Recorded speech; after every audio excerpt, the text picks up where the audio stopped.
yang ada di rumah, sekali lagi shalom, puji Tuhan, haleluya. Pada pagi hari ini kita mau datang ke hadirat Tuhan.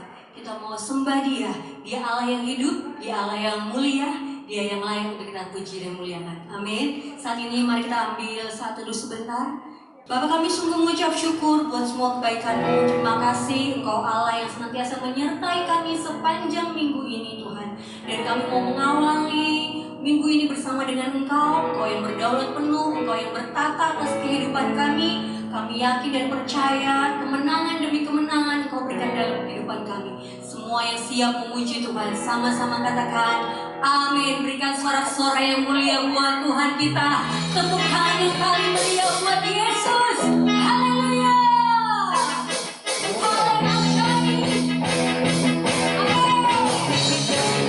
Mari saya semua yang berdiri bersama-sama. Bapak Ibu yang ada di rumah, kita haleluya. Satu kali di atas kepala. Terima kasih buat Allah yang besar.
tantangan yang kami hadapi Tuhan.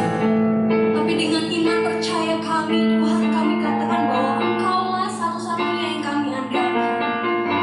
Engkaulah satu-satunya jalan Tuhan. Biarlah terus Engkau berkata dalam kehidupan kami, bahwa kami lebih lagi ya Bapa. Terima kasih Yesus. Terima kasih. Haleluya.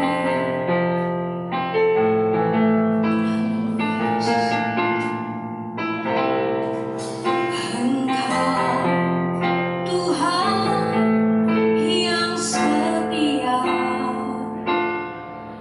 waktu-Mu selalu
Shalom Bapak Ibu Saudara yang saya kasihi di dalam Tuhan.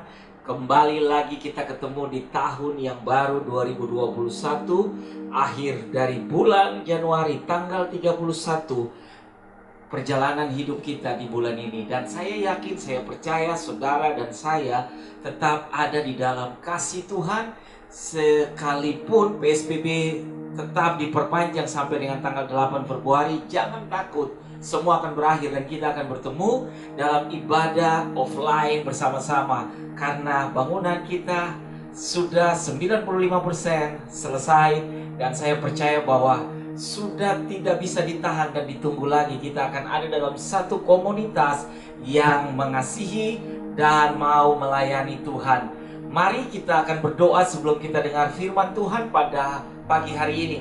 Saya percaya bahwa ketika kita buka hati kita buat Tuhan, Roh Kudus akan berkarya, Roh Kudus akan menyingkapkan kebenaran-kebenaran yang baru dalam hidup kita, sehingga kehidupan kita hari demi hari, semakin hari semakin takut akan Tuhan, dimurnikan untuk dipersiapkan pulang dalam kerajaan Bapa di sorga. Tidak lama lagi waktunya akan datang di mana Tuhan akan menjemput para salehnya. Mari kita berdoa. Dan saya harap kita semua siapkan hati kita dan kita buka hati kita buat Tuhan hari ini. Tuhan Yesus yang baik, Bapa segala hikmat, Bapa segala kesembuhan, Bapa segala mujizat buat kami. Dan saat ini kami membuka hati kami, Tuhan bicara buat kami. Dan Tuhan singkapkan kebenaran-kebenaran yang baru dalam hidup kami, sehingga hidup kami bukan menjadi orang Kristen yang biasa saja, tapi kami menjadi orang Kristen yang bertumbuh hari demi hari. Dan tidak sampai pada saat kami bertumbuh, tapi kami berakar di dalam Tuhan dan berbuah bagi kemuliaan nama Tuhan. Sehingga waktu Engkau datang, Engkau ingin menikmati buah yang kami hasilkan selama kami hidup di dalam masa persinggahan di bumi ini. Terima kasih Bapa, urapi kami semua, urapi hamba-Mu. Dan Engkau bicara secara khusus lewat firman Allah ini kepada hamba, untuk hamba beritakan kepada semua umat-Mu. Berkati semua umat-Mu yang ada di dalam ibadah online ini. Dan berkati semua anak-anak Tuhan, sahabat-sahabat Kanaan yang senantiasa setia mengikuti ibadah online GBI Kanaan. Kami percaya hari ini adalah hari mujizat Tuhan bagi kami. Di dalam nama Yesus segala pikiran dibukakan, hati terbuka, dan segala intimidasi yang dilancarkan oleh kuasa jahat kami tumbangkan di dalam nama Tuhan Yesus. Terima kasih Bapa, bercahayalah di antara kami dan kami siap diberkati dengan kebenaran firman-Mu. Haleluya, amin. Bapak Ibu jemaat yang saya kasihi di dalam Tuhan, dalam edisi 31 Januari di tahun 2021 saya akan bicara tentang dimurnikan dan didewasakan. Dimurnikan dan didewasakan. Saudara, perjalanan hidup kita sebagai orang-orang percaya, setiap hari kita akan berhadapan dengan masa-masa yang sulit, dengan pergumulan, dengan problematika dunia ini yang mau tidak mau, suka ataupun tidak, memaksa kita harus berespon dan bereaksi. Dan disitulah akan teruji kedewasaan kita atau tidak. Dan cara Tuhan memurnikan kita bukan saja lewat hal-hal yang gampang, tapi kadangkala lewat hal-hal yang sangat rumit dalam hidup kita. Sehingga lewat semua pergumulan, kesusahan, penderitaan, kemurnian iman kita untuk mengiring Yesus senantiasa akan diuji oleh Tuhan. Daniel pasalnya yang ke-12 ayat 1 sampai dengan ayat yang ke-13. Kitab Daniel pasalnya yang ke-12 ayat yang pertama sampai dengan ayat yang ke-13. Mari kita baca. Saudara siapkan Alkitab saudara, buka Alkitab saudara, dan kita akan bacakan ayat-ayat ini. Daniel 12 ayat yang pertama sampai dengan ayat yang ke-13. Begini firman Tuhan. Akhir zaman, pada waktu itu juga akan muncul Mikael, pemimpin besar itu, yang akan mendampingi anak-anak bangsamu. Dan akan ada suatu waktu kesesakan yang besar, seperti yang belum pernah terjadi sejak ada bangsa-bangsa sampai pada waktu itu. Tetapi pada waktu itu bangsamu akan terluput, yakni barang siapa yang didapati namanya tertulis dalam kitab itu. Dan banyak dari antara orang-orang yang telah tidur di dalam debu tanah akan bangun, sebagian untuk mendapat hidup yang kekal, sebagian untuk mengalami kehinaan dan kengerian yang kekal. Ayat yang ketiga, dan orang-orang bijaksana akan bercahaya seperti cahaya cakrawala, dan yang telah menuntun banyak orang kepada kebenaran seperti bintang-bintang tetap untuk selama-lamanya. Ayat 4, tetapi engkau Daniel, sembunyikanlah segala firman itu dan meteraikanlah kitab itu sampai pada akhir zaman.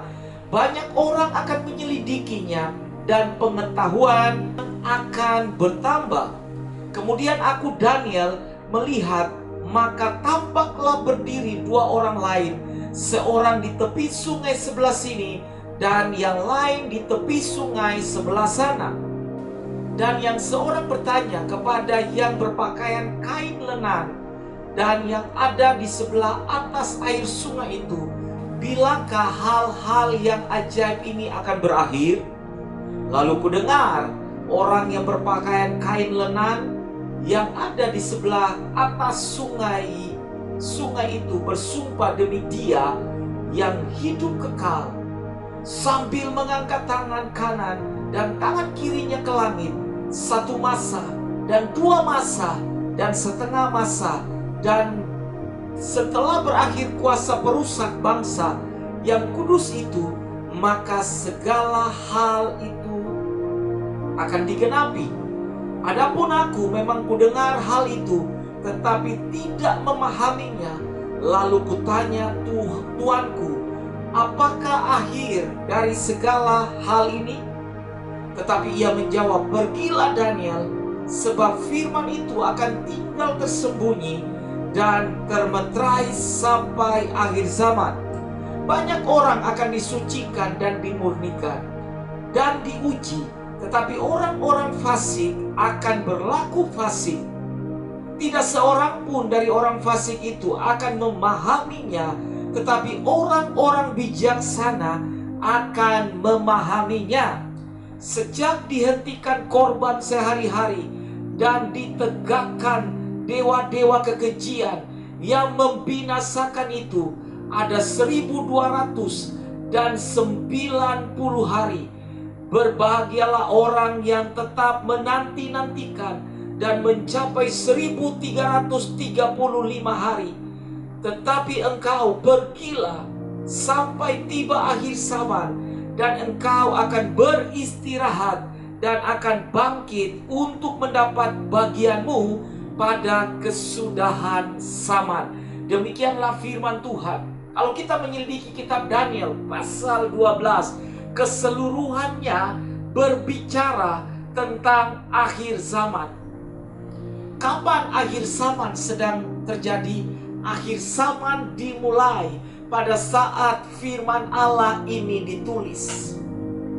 Dan dalam masa-masa sekarang ini, puncaknya sedang terjadi masa akhir, di mana segala makhluk, manusia maupun segala makhluk lain, sedang menantikan datangnya hari terakhir, hari penghabisan, di mana segala sesuatu yang berbau aktivitas di dunia ini akan berakhir masanya.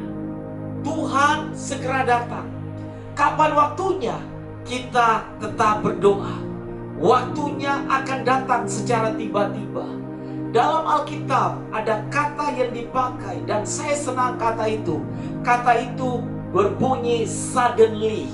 Suddenly adalah semua yang akan terjadi secara tiba-tiba. Semua akan terjadi secara tiba-tiba, dan tidak ada pemberitahuan sebelumnya menyangkut dengan hari datangnya Tuhan. Kapan, waktu, tanggal, dan tahun kita semua tidak tahu. Tapi Alkitab berbicara tentang persiapkanlah dirimu, masa-masa akhir sedang terjadi, di mana kita semua akan menanti masa itu. Tapi mari kita menyelidiki Alkitab. Firman Allah mengatakan di dalam ayatnya yang ke-10, ayat 10 menjadi ayat di mana saya akan berbicara. Banyak orang di akhir zaman akan disucikan, dimurnikan, dan diuji. Banyak orang di akhir zaman, masa-masa akhir, penantian akan datangnya juru selamat, akan datangnya penguasa hidup, akan datangnya Tuhan Yesus. Semua orang yang menanti masa itu, kita semua sedang masuk di dalam masa pemurnian atau masa di mana kita dimurnikan oleh Tuhan. Banyak orang akan disucikan dan dimurnikan dan diuji. Perhatikan ayat selanjutnya dari ayat yang ke-10. Tetapi orang-orang fasik akan berlaku fasik. Tidak seorang pun dari orang fasik itu akan sanggup memahami hari-hari terakhir ini. Tetapi orang-orang bijaksana, Alkitab bilang, akan memahaminya. Siapa orang bijaksana dan siapa orang fasik akan ditentukan oleh masa-masa terakhir, di mana kita semua akan disucikan, dimurnikan, dan diuji. Bapak, Ibu, Saudara yang saya kasihi di dalam Tuhan, dimurnikan dan didewasakan itu membutuhkan namanya respon dari hidup kita. Tuhan tidak asal gampang untuk memurnikan. Semua sarana untuk menjadi sarana untuk memurnikan kita semua sudah ada.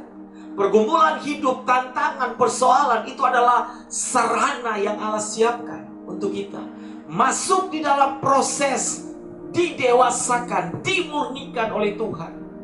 Nah, dua kata yang menonjol di sini dari tema yang saya angkat, dimurnikan dan didewasakan. Banyak orang menjelang akhir zaman akan masuk dalam masa ini. Saudara mau suka ataupun tidak, kita akan masuk dalam masa ini. Disucikan, dimurnikan, dan diuji. Tiga kata kunci yang ada dalam kitab Daniel pasal 12 ayat yang ke-10.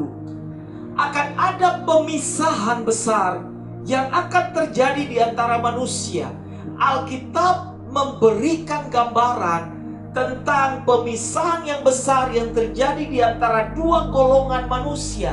Golongan yang pertama adalah orang fasik, tidak sanggup memahami masa-masa terakhir dari akhir zaman, sehingga mereka terus ada di dalam pergolakan hidup kefasikan. Mereka tidak sanggup melepaskan hidup dari masa-masa yang fasik. Mereka tetap melakukan aktivitas kefasikan, sementara orang benar yang hidup di dalam kebenaran yang disebut oleh Alkitab dalam ayat yang ke-10 kitab Daniel, mereka adalah orang bijaksana, maka orang bijaksana akan mampu memahaminya. Ini masa terakhir. Maka sudah siapkah orang yang bijaksana akan menyiapkan dirinya dengan baik? Akan terjadi masa pemisahan yang Alkitab sudah mengatakan, gambaran banyak dalam Alkitab.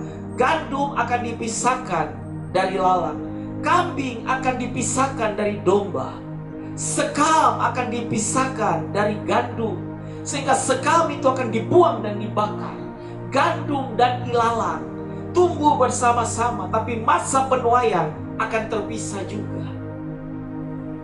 Banyak gambaran dalam Alkitab untuk menandakan dua golongan manusia ini. Sementara orang-orang yang hidup berkenan kepada Tuhan, Alkitab bilang, akan dimampukan oleh firman Allah untuk mampu mengerti, memahami bahwa segala sesuatu dalam dunia ini sedang mengarah kepada penggenapan rencana Tuhan, dan waktu ini sedang dipersingkat oleh Tuhan. Seperti yang terjadi di dalam kitab Matius pasal 24 ayat yang ke-22.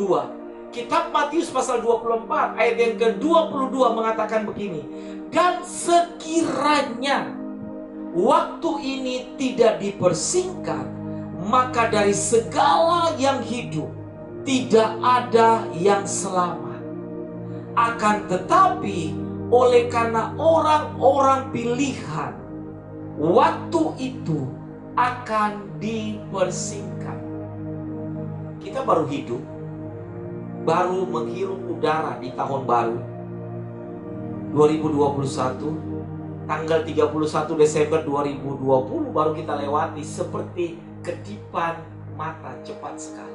Sekarang kita sudah ada di tanggal 31 Januari 2021. Bulan ini segera berakhir dan kita akan masuk dalam bulan Februari. Dengan cepat akan bergulir. Waktu sedang dipersingkat. Kenapa? Karena ada orang-orang pilihan yang sedang menanti-nantikan Tuhan. Bapak Ibu yang saya kasihi di dalam Tuhan, saya tidak menakuti saudara dengan firman Allah. Alkitab sudah cukup jelas. Dan sebagai hamba-hamba Tuhan, kita punya kewajiban untuk memberitakan hal ini. Persiapkanlah diri saudara, persiapkanlah imanmu, persiapkanlah keluargamu, persiapkan segala sesuatu. Karena waktu ini tidak akan lama lagi. Alkitab mengatakan orang fasik tidak akan sanggup bisa memahami hari-hari ini. Orang fasik akan tenggelam di dalam semua kefasikannya. Sementara orang-orang bijaksana yang takut akan Tuhan, hidup percaya dan yakin kepada Tuhan, dimampukan oleh kuasa Roh Kudus untuk sanggup memahami, sanggup meneliti, sanggup untuk melihat tanda-tanda akhir zaman sedang berlangsung.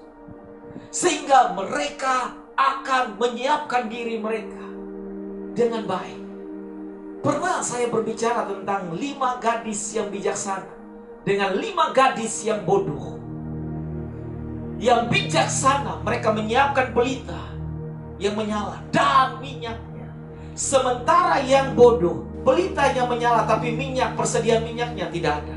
Sehingga ketika pelitanya mati, minyaknya habis. Mereka tidak bisa menyambut song-song mempelai dalam kedatangan. Dalam penantian di akhir-akhir ini, saya ajak Bapak Ibu Saudara dan saya, dunia adalah tempat di mana kita berlatih. Dunia adalah tempat di mana kita hanya mampir sebentar. Tempat kita yang sebenarnya bukan di dunia ini, tapi di dalam kekekalan bersama dengan Bapa di sorga. Itu sebabnya saya mau kasih tahu, siapkan dirimu karena waktu ini akan segera berakhir. Orang hari ini mengatakan dia kuat, dia hebat, tapi dalam sekejap Alkitab mengatakan hidup itu seperti uap, hilang, lenyap, tidak berbekas. Orang fasik tidak akan mau bertobat. Kalau dia menolak untuk hidup takut akan Tuhan, berarti dia akan hidup di dalam masa kefasikan. Orang fasik yang tidak mau bertobat pasti akan menolak untuk hidup dipimpin dan diatur oleh Tuhan, dan terus berlaku fasik dalam hidup mereka. Dan tidak seorang pun dari orang fasik akan sanggup memahami hari itu. Praktek kejahatan akan ditampilkan secara vulgar di depan mata kita. Tidak usah saudara, kejahatan saat-saat ini tidak bisa disembunyikan. Segala sesuatu sedang terjadi di depan mata kita masing-masing. Itu menandakan bahwa kita sedang harus bisa memahami bahwa spirit Sodom dan Gomora sedang terjadi akhir-akhir ini. Orang kawin dan mengawin sesama jenis, mereka hidup dalam keadaan yang seperti dianggap sah bagi mereka. Spirit of Sodom dan Gomora sedang terjadi. Dan kita sedang melihat iblis sedang memainkan peranannya. Dia sedang meniup roh persinahan dari laut datang ke bumi, daratan penuh dengan persinahan. Tapi saya percaya anak-anak Tuhan yang takut akan Tuhan, sekalipun ada pergumulan, sekalipun ada penderitaan, sekalipun ada tekanan, saudara dan saya tetap berpegang kepada firman Tuhan. Sekali Yesus, tetap Yesus. Alkitab mengatakan, tetapi orang-orang yang bijaksana akan memahaminya. Orang-orang bijaksana ini menunjuk kepada saudara dan saya yang hidup dalam tingkat penyerahan total kepada Tuhan. Dalam penyerahan hidup kita, kita berserah penuh kepada Tuhan. Tuhan yang pimpin kita, Tuhan yang atur hidup kita, Tuhan yang membawa kita dari satu musim kehidupan kepada musim kehidupan yang baru. Dan jika perjanjian baru adalah benar, maka itu pasti ada orang-orang yang sangat percaya kepada Tuhan, yang hidupnya mau dipimpin oleh Tuhan. Karena apa yang ditulis dalam kitab Daniel pasal 12 ada juga dalam kitab Wahyu. Ditulis juga di sana dalam penglihatan Yohanes. Rasul Yohanes di Pulau Patmos, dia diberikan penglihatan oleh Tuhan untuk sanggup melihat jaraknya ribuan tahun. Dia sanggup bisa melihat ada masa kengerian yang akan terjadi di bawah kolong langit ketika manusia menanti dalam zaman penantian akhir. Masa kengerian akan terjadi. Dan dia sendiri bisa melihat. Bahkan Daniel bisa melihat hal ini. Bapak ibu saudara yang saya kasihi di dalam Tuhan, dimurnikan dan didewasakan membutuhkan 3 hal. Yang pertama, 3 kata kunci yang saya ambil dari ayat yang ke-10 pasal 12 kitab Daniel. Dimurnikan. Untuk masuk di dalam masa dimurnikan dan didewasakan, saudara harus siap untuk dimurnikan. Dimurnikan berarti, kata dimurnikan berarti tidak bercampur dengan yang lain. Belum mendapat pengaruh luar, tulus, suci, asli. Dan Bapak Ibu Saudara yang saya kasih dalam Tuhan, mungkin kita pernah jatuh di dalam semua kegagalan dosa kita. Tapi saya percaya ketika kita bangkit dan melihat kepada Juru Selamat, dan ketika Allah membawa kita dalam perubahan-perubahan hidup, maka dosa tidak boleh menempel lagi. Karena kata dimurnikan berarti tidak bercampur dengan yang lain. Kita tidak bisa bercampur dengan yang lain sekalipun kita tinggal dalam dunia. Jubah kita adalah jubah kebenaran. Hati kita adalah hati yang sudah dibenarkan. Pikiran kita adalah pikiran yang sudah disucikan dan dikuduskan. Kata dimurnikan berarti tidak bercampur. Saudara tidak bisa bercampur dengan dosa. Saudara tidak bisa bercampur dengan keadaan-keadaan kefasikan lagi. Kita sudah dipisahkan. Belum mendapat pengaruh luar. Sekalipun kita ada di dunia ini, tapi pengaruh dunia tidak boleh sampai kepada kita. Kita yang harus mempengaruhi dunia ini dengan keadaan dan kebenaran hidup yang sudah kita bertemu dengan Tuhan Yesus. Tulus dan suci. Untuk masuk dalam kata dimurnikan dan didewasakan, kita harus disucikan dan dikuduskan. Dimurnikan sehingga tidak ada campuran lain yang menempel pada kita. Yang kedua, untuk dimurnikan dan didewasakan, perlu, dalam ayat yang ke-10 mengatakan, banyak orang akan dimurnikan, disucikan, dan diuji. Disucikan, kata suci berarti terpisah, murni, kudus, benar. Kita tidak benar, kita dibenarkan. Kita tidak suci, tapi kita disucikan. Dari bahasa ini, kata dasar suci ini, kita yang tidak disuci, disucikan oleh kesucian Tuhan, dikuduskan oleh kekudusannya Tuhan. Siapa kita? Berarti kita mengatakan, thank you God. Engkau Allah yang mampu menyucikan. Engkau Allah yang mampu menguduskan. Dan masuk di dalam kedewasaan rohani, menjelang akhir zaman ini, kita perlu masuk dalam kemurnian iman. Kita terus dimurnikan oleh Tuhan. Emas yang dimurnikan akan selalu menunjukkan kualitas.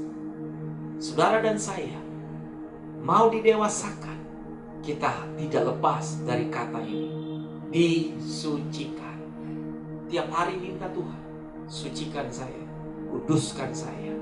Taruh tangan di atas hidup saudara dan minta Tuhan berkarya. Telinga saudara, lidah saudara, mata saudara, tangan kaki saudara, seluruh eksistensi hidup kita serahkan untuk disucikan oleh Tuhan. Disucikan bukan 1 tahun sekali, disucikan setiap saat dalam hidup kita. Karena potensi melakukan salah dan dosa itu setiap detik bisa kita lakukan. Tapi ketika kita sadar bahwa kita salah, kita sadar bahwa kita gagal, kita minta kuasa darahnya yang tercurah di kayu salib menyucikan dan menguduskan saudara. Dan kita benar-benar suci dan kudus. Yang ketiga, untuk dimurnikan dan didewasakan, ada kata yang menarik. Dari 3 kata kunci dalam ayat yang ke-10, disucikan, dimurnikan, dan diuji. Bukankah kata diuji ini menjadi bahasanya orang percaya? Bahwa saudara dan saya sedang masuk dalam ujian. Tuhan sedang menampi saudara dengan keras. Tuhan sedang menampi saya dan saudara untuk masuk dalam masa-masa ini. 2 Petrus pasal yang ketiga 11 sampai dengan ayat 15 mengatakan begini. Jadi jika segala sesuatu akan hancur secara demikian, betapa suci dan salehnya kamu harus hidup. Yaitu kamu yang menanti-nantikan dan mempercepat hari kedatangan Anak Allah. Pada hari itu langit akan binasa dalam api dan unsur-unsur dunia akan hancur. Semua yang kamu lihat, saudara dan saya lihat di dunia ini, bangunan yang megah, kecanggihan teknologi yang ada, ini semua hanya sesaat. Ketika Tuhan datang menjemput orang salehnya, semua unsur-unsur langit dan semua keindahan bumi yang menghiasi dasar bumi ini akan hancur, tidak ada yang bisa bertahan. Kenapa? Karena hari itu menjadi hari kengerian bagi semua orang. Bapak ibu saudara yang saya kasihi di dalam Tuhan, jadi kalau Petrus mengatakan, Rasul Petrus mengatakan, jika itu akan terjadi dengan sedemikian dahsyatnya, saudara dan saya harus hidup dan didapati tidak bercacat dan tidak bernoda. Saya pakai analogi, kalau kita pakai baju putih dan baju putih kita banyak nodanya, saudara dan saya tidak mungkin pakai karena keindahannya akan pudar dan hilang. Tapi kita akan berusaha untuk menghilangkan noda dengan segala macam deterjen, dengan segala macam anti noda dan penghapus noda. Kita akan berusaha untuk menghilangkan noda ini. Begitu juga ketika Yesus datang menjemput orang percaya, Dia tidak ingin mendapati kita dalam keadaan bercacat dan ternoda. Bapak ibu saudara yang saya kasihi di dalam Tuhan, kata yang ketiga, diuji. Saudara dan saya sedang masuk dalam ujian-ujian. Ujian-ujian yang sedang terjadi bukan untuk membunuh kita, tapi mendewasakan kita, membawa kita naik pada level iman yang lebih tinggi, sehingga kedapatan waktu Tuhan datang mendapati kita dalam keadaan setia dan dalam keadaan benar. Setia saja tidak cukup, harus benar. Benar saja tidak cukup, harus setia. Dua-duanya harus berjalan seiring. Jadi kata diuji itu bukan milik pendeta, hamba-hamba Tuhan. Semua orang yang disebut orang percaya. Kita sedang ada masuk dalam ujian. Sehingga kalau Alkitab mengatakan lewat Rasul Paulus dalam tulisannya, pencobaan-pencobaan yang kamu alami adalah pencobaan yang biasa, yang tidak melebihi kekuatan. Karena Allah sanggup memberikan jalan keluar. Kamu tidak akan dicobai melampaui kekuatan. Jadi nikmatilah semua ujian, nikmatilah semua tekanan, menikmatilah setiap pergumulan yang saudara alami. Karena pergumulan itu akan membawa kita dalam tingkat iman lebih tinggi. Bapak ibu yang saya kasihi di dalam Tuhan, untuk menjadi dewasa perlu dimurnikan oleh Tuhan. Dimurnikan, dewasa, mempelai laki-laki datang menjemput mempelai perempuan yang adalah gerejanya. Dia tidak ingin mempelai yang sakit-sakitan. Dia ingin mempelai yang dewasa. Gereja Tuhan bukan gedung. Gereja Tuhan adalah saudara dan saya. Bangunan fisik itu untuk tempat di mana kita berkomunitas dalam beribadah. Tapi gereja yang sebenarnya adalah hidup kita. Mempelai laki-laki datang menjemput kita, gereja yang hidup. Mempelai perempuan, dia ingin mempelai perempuan dalam keadaan sehat, dalam keadaan dewasa dalam iman. Amin. Dan saya percaya kita mau menjadi dewasa. Katakan sama-sama dengan saya, dimurnikan dan didewasakan. Sekali lagi, dimurnikan dan didewasakan. Haleluya. Saya tutup dengan kalimat ini. Biarlah kita masuk dalam golongan orang-orang bijaksana dalam Alkitab. Jangan menjadi orang-orang fasik. Tanggalkan kefasikan yang masih menempel pada hidup kita. Lepaskan itu. Yang masih bermain dengan alkohol, yang masih bermain dengan pornografi, yang masih berkecimpung dengan rokok, yang masih berkecimpung dengan dunia malam, yang masih berkecimpung dengan hal-hal yang menjadi kelemahan yang mengikat saudara. Lepaskan. Minta Tuhan tolong saudara, lepaskan. Jangan hidup dalam masa-masa fasik, karena saudara tidak akan memahami semuanya. Pesta pora, lepaskan itu semua. Mari bawa diri saudara semakin memahami Tuhan, semakin tenggelam, semakin minta Tuhan menolong saudara. Karena saudara akan masuk dalam golongan yang berikut, orang bijaksana. Mereka sanggup memahami dan mengerti bahwa sedang ada dalam masa-masa akhir, garis akhir dari perjalanan iman dan hidup kita. Tuhan bilang, jangan sampai saudara berlari cepat, tapi di tengah jalan saudara kehilangan mahkota. Biarlah saudara dari awal sampai akhir, saudara didapati sebagai orang yang menyelesaikan pertandingan. Seperti yang Paulus bilang, aku telah menyelesaikan pertandingan iman, dan aku telah mendapatkan mahkota. Tuhan Yesus memberkati. Mari kita berdoa. Angkat tangan saudara yang ada dalam pergumulan hidup, yang ada di dalam semua hal. Doakan. Saya percaya bahwa doa punya kuasa untuk meruntuhkan, untuk melenyapkan sakit penyakit, untuk melenyapkan segala kutuk, untuk membungkam setiap pekerjaan kuasa jahat, untuk melucuti semua pekerjaan-pekerjaan kuasa penguasa di udara, untuk melepaskan semua ikatan, membawa pemulihan dalam hidup saudara. Mari kita berdoa. Bapa kami di sorga, kami berterima kasih buat kebenaran firman. Hari ini tanggal 31, Tuhan ingatkan kepada kami untuk hidup di dalam kemurnian dan kedewasaan iman. Dan kami percaya bahwa kami mau menjadi orang-orang yang saleh, orang-orang yang bijaksana, yang sanggup mengerti dan memahami bahwa kami sedang hidup dalam masa-masa terakhir. Akhir zaman sedang terjadi, di mana segala sesuatu sedang dipersingkat, dan Tuhan akan segera datang menjemput orang yang percaya kepadanya. Aku berdoa kepada umatmu yang sedang ada dalam pergumulan-pergumulan hidup, yang sedang ada dalam kesusahan, yang sedang ada dalam pertanyaan-pertanyaan, yang sedang bergumul dengan kesehatan, ekonomi, apapun itu. Aku percaya Tuhan, Engkau adalah jawaban. Tuhan, Engkau adalah penyedia yang terbaik.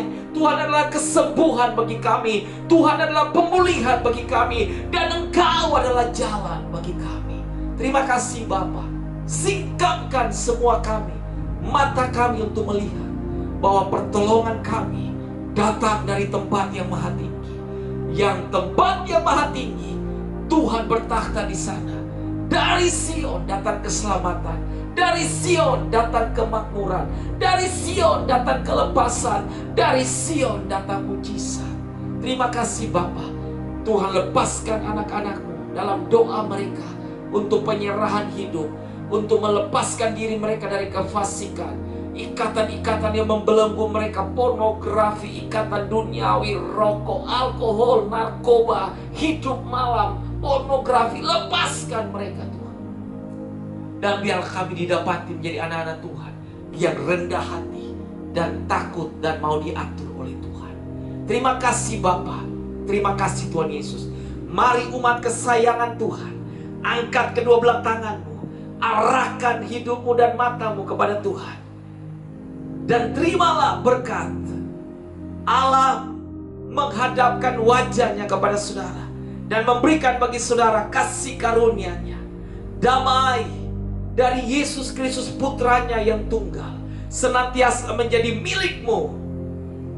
Roh Kudus dalam segala penghiburan dan sukacita mengerjakan penghiburan dan sukacita dalam hari-harimu.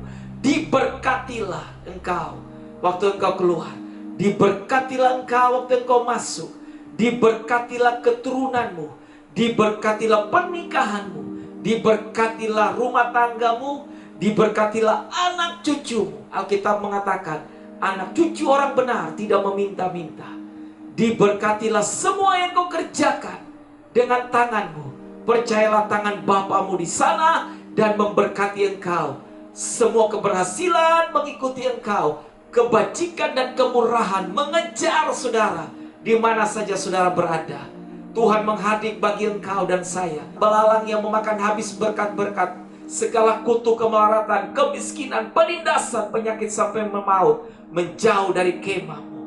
Terima kasih Bapa, segala berkat yang baik kami terima hanya di dalam nama Allah Bapa, Anak dan Roh Kudus, di dalam berkat nama Tuhan Yesus. Haleluya, amin.